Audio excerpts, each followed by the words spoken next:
Hello everyone.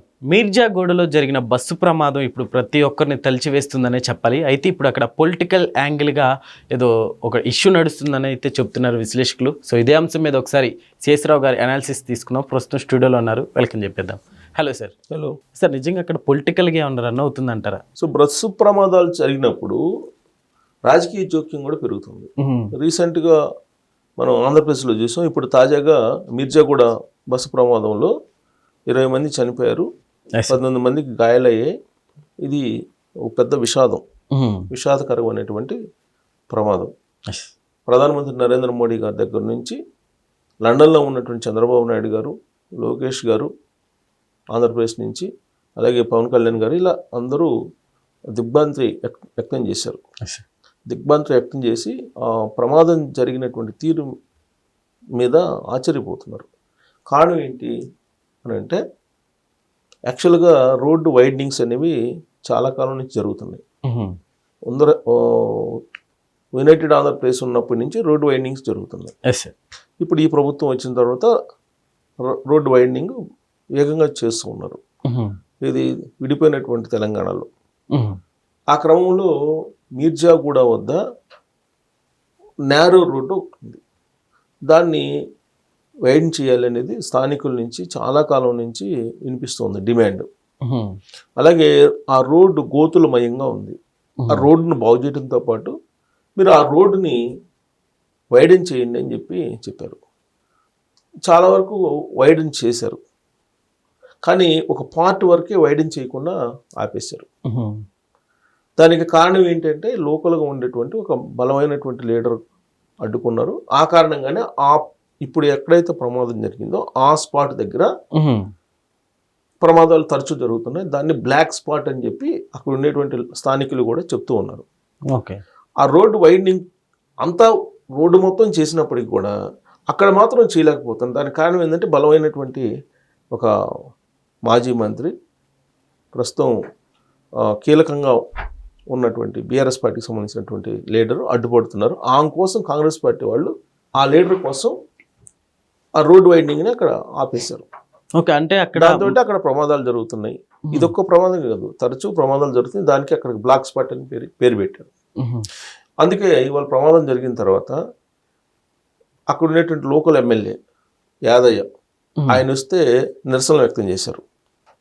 అలాగే మాజీ MP, ప్రస్తుతం బీజేపీ లీడర్ కొండా విశ్వేశ్వరరెడ్డి గారు అక్కడికి వచ్చారు. ఆ తర్వాత సబితా ఇంద్రారెడ్డి గారు, బీఆర్ఎస్ పార్టీ ఎమ్మెల్యే, ఆవిడ వచ్చారు. మిగతా స్థానికంగా ఉన్నటువంటి ఎమ్మెల్యేలు, అందుబాటులో ఉన్నటువంటి కొంతమంది మంత్రులు అక్కడికి వెళ్ళారు. అయితే అక్కడ వెళ్ళినటువంటి వాళ్ళని ఖరాబు చేశారు. అక్కడ ఉన్నటువంటి ప్రజలు నిరసనలు వ్యక్తం చేశారు. మీ కారణంగా ఈ ప్రమాదం జరిగింది, మీరు వెళ్ళిపోండి అని.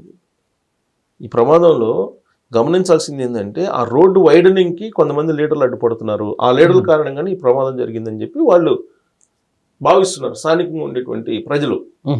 అంటే రోడ్డు వైడనింగ్ అంటే మొత్తం ప్యారలల్ చేయాలి కదా, కానీ ఈ కొంతమంది లీడర్ల యొక్క ఒత్తిడి కారణంగా రోడ్డు వైడనింగ్ని ఆపేయటం, లేదా నేరోగా పెట్టడం, లేదంటే డైవర్షన్ చేయడం ఏదో చేస్తున్నారు. ఇప్పుడు ఔటర్ రింగ్ రోడ్డు ఉంది. ఔటర్ రింగ్ రోడ్డు విషయంలో కూడా అప్పుడు గతంలో అదే జరిగింది. ఎవరెవరైతే పొలిటికల్ లీడర్స్ ఉన్నారో వాళ్ళ ల్యాండ్స్ లేదా వాళ్ళ భూములు ఉన్న చోట మెలికలు తిప్పారు. ఇక్కడ కూడా అదే జరుగుతుంది. అందుకే అక్కడ ఉన్నటువంటి ప్రజలు రివోల్ట్ అయ్యి గెరవ చేసి అక్కడ ఉన్న లీడర్ని పంపించేశారు. ఒక ప్రమాదం జరిగి విషాదం నెలకొన్నప్పుడు ఎవరైనా వచ్చి పరామర్శిస్తే కనుక వాళ్ళు ఓదారుస్తారు. వాళ్ళు కనీసం కొంత ఉపశమనం వస్తుంది ఎవరికి, బాధితులకి. కానీ వీళ్ళు వెళ్తే వాళ్ళు ఓదార్పుకి భిన్నంగా రివోల్ట్ అయ్యారు వీళ్ళ మీద. జనరల్గా కొంత పోయే వాళ్ళని కనుక బాధితులను పరకలిస్తే కొంత దిటవుగా ఉన్నటువంటి మనసు కుదుట పడుతుంది. అలాంటిది వాళ్ళ మనసుని ఇంకా ఆగ్రహం కలిగించేలా వీళ్ళు వెళ్ళి చేశారు అని అంటే, అక్కడ ఏ స్థాయిలో పొలిటికల్ ఇన్వాల్వ్మెంట్ ఉంది రోడ్డు వైడనింగ్లో అనేది ఒక అంశం. ఇక ఈ ప్రమాదంలో అత్యంత విషాదకరం, శోక సముద్రం, అలాగే బాధాదప్త హృదయం ఏంటంటే, అంటే బాధపడేటువంటి ఒక పెద్ద విషయం ఏంటంటే 20 మంది చనిపోయారు. ఈ 20 మందిలో ఒక ముగ్గురు ఒకే ఫ్యామిలీకి సంబంధించినటువంటి వాళ్ళు. అది కూడా ఎవరంటే కాలేజీ చదువుతున్నటువంటి ముగ్గురు అమ్మాయిలు.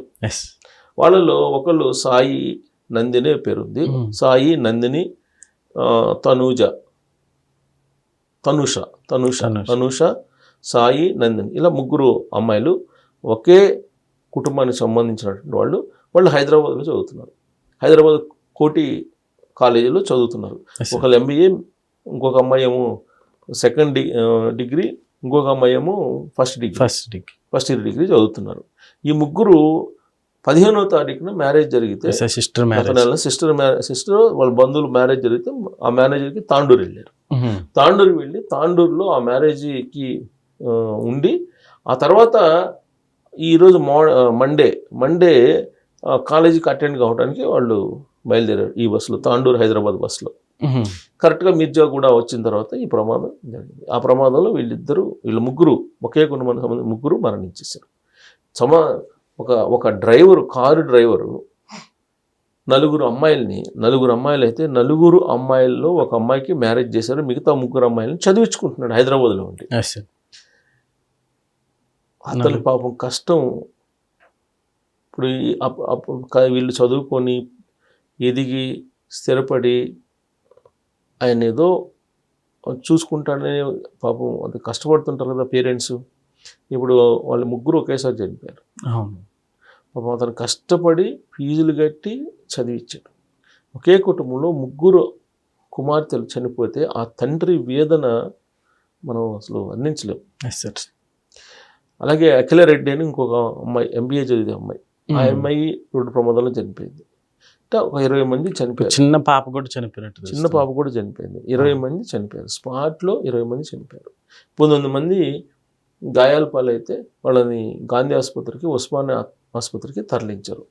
హెల్త్ ఎమర్జెన్సీ ప్రకటించినప్పుడు ఏ విధంగా అయితే చర్యలు తీసుకుంటారో ఆ విధమైన చర్యలు తీసుకోండి అని చెప్పి తెలంగాణ ముఖ్యమంత్రి రేవంత్ రెడ్డి గారు అధికారులకు ఆదేశాలు జారీ చేశారు. సార్, యాక్చువల్లీ ఇప్పుడు అంటే కంకర లారీ బస్సును ఢీకొంటే ఇంతమంది చనిపోవడం చాలా ఆశ్చర్యంగా ఉందనే చెప్పాలి సార్. అసలు అక్కడ జరిగింది ఏంటి, బస్సు తాండూరు నుంచి హైదరాబాద్ వస్తుంది.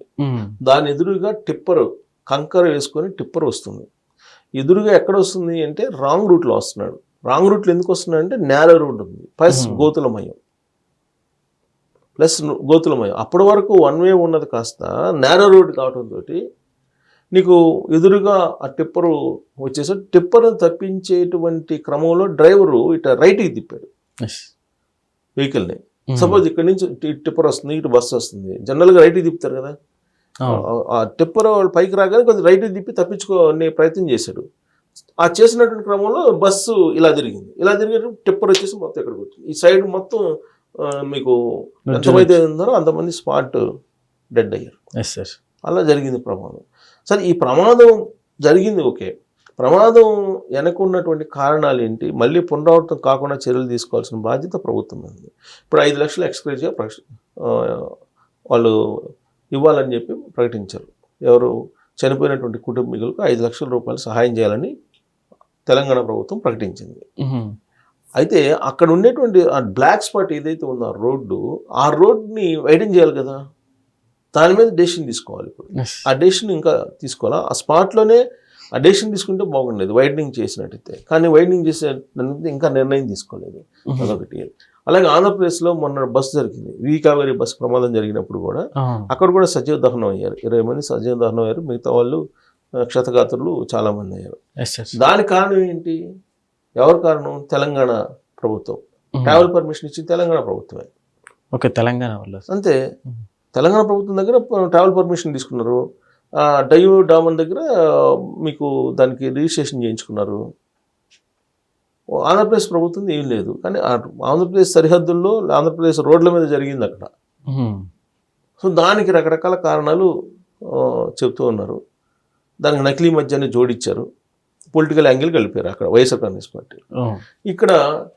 ఇక్కడ కూడా పొలిటికల్ యాంగిల్ యాడ్ అయ్యింది ఈ ప్రమాదానికి. సో పొలిటికల్ యాంగిల్ యాడ్ అయ్యింది అని అంటే ఇలాంటి ప్రమాదాలు జరిగినప్పుడు ఎవరైతే దానికి కారకులో వాళ్ళు తల దించుకోవాలి. ఖచ్చితంగా కొన్ని కోట్ల రూపాయలు సంపాదించుకుంటున్నారు అవినీతి సొమ్ము పొలిటికల్ లీడర్స్. ఆ రోడ్డు వైండింగ్కి కొంత పోతే ఏమైంది, వాళ్ళకి సంబంధించింది రోడ్డు వైండింగ్ చేసుకోవాలి కదా. పొలిటికల్ లీడర్కి సంబంధించినటువంటి వాళ్ళే పొలిటికల్ ఒత్తిడి కారణంగానే అది ఆగిపోవటం అనేది. అందుకన్నా తలదించుకునే కార్యక్రమం ఇంకోటి ఉంటుంది. Yes sir. Okay sir, thank you.